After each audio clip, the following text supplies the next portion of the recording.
चलिए मैं आपको एक मैथ्स का ट्रिक सिखाता हूं जिससे आप किसी को भी इंप्रेस कर सकते हो।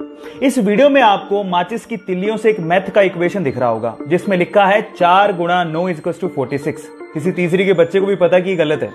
अब आपको क्या करना है, आपको मात्र 2 माचिस की तिल्लियों को मूव करना है और एक करेक्ट मैथ इक्वेशन बना के दिखाना है। मैं आपको 10 सेकंड का टाइम दे रहा हूं, करके दिखाओ।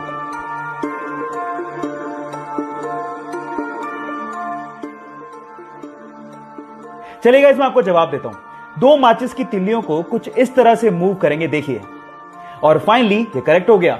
That is 5 × 9 = 45।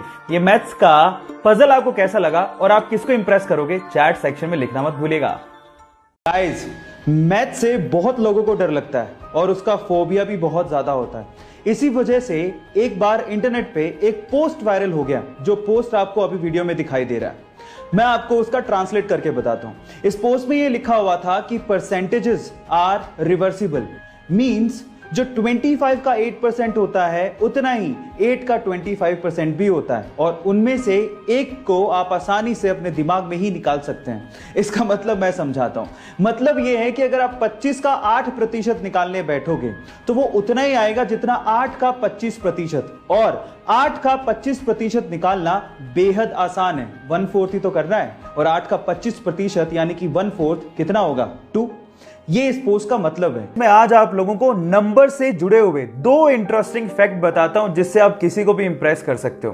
फैक्ट नंबर 1, जब आप इंग्लिश में काउंटिंग यानी कि गिनती को लिखना शुरू करोगे तो मेरी बात ध्यान से सुनिएगा। 1 बिलियन की स्पेलिंग से पहले आप बी लेटर को किसी भी नंबर की स्पेलिंग में यूज नहीं कर पाओगे। आप ट्राई करके देखिए, किसी भी नंबर की स्पेलिंग में बी नहीं आएगा 1 बिलियन की स्पेलिंग से पहले। फैक्ट नंबर 2, 2520 यानी कि 2520 इकलौता ऐसा सबसे छोटा नंबर है जो कि 1 से लेके 10 तक सभी नंबर से कंप्लीटली डिवाइड हो जाता है। आप ट्राई करके देखिए, 2520 को 1 2 3 4 5 6 7 8 9 10 किसी भी नंबर से डिवाइड करो, कंप्लीटली डिवाइड हो जाएगा, डेसिमल नंबर कहीं भी नहीं आएगा। गाइस, मैथ का पजल सोल्व करने से ना दिमाग बहुत तेज होता है। तो चलो मैं आपसे एक मैथ का सिंपल सवाल पूछता हूं। सपोज करो कि आपके पास एक मैथ का इक्वेशन है जिसमें लिखा हुआ है 5 + 5 + 5 + 5 = 555। अब सबको पता है कि गलत है, लेकिन अगर मैं आपसे कहूं कि आपको सिर्फ एक लाइन यूज करनी है, कैसे भी एक लाइन, और इस मैथमेटिकल इक्वेशन को ठीक करना है, बस आपको ये याद रखना है कि आपको इक्वल को क्रॉस नहीं करना। करके दिखाओ, कैसे करोगे, 10 सेकंड का टाइम देता हूं।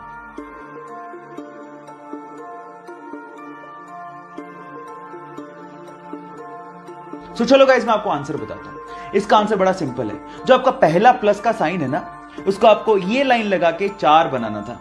अब ये कितना हो गया, 545 + 5 + 5 = 555।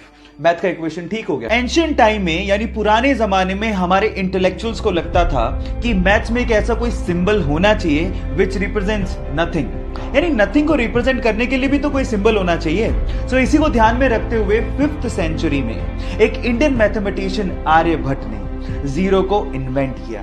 And let me tell you guys, zero का जो सिंबल दिया गया था वो हमारे पुराने मंदिरों, स्पेशली ग्वालियर के मंदिरों के दीवारों पे खुदा हुआ आप लोगों को दिख सकता है।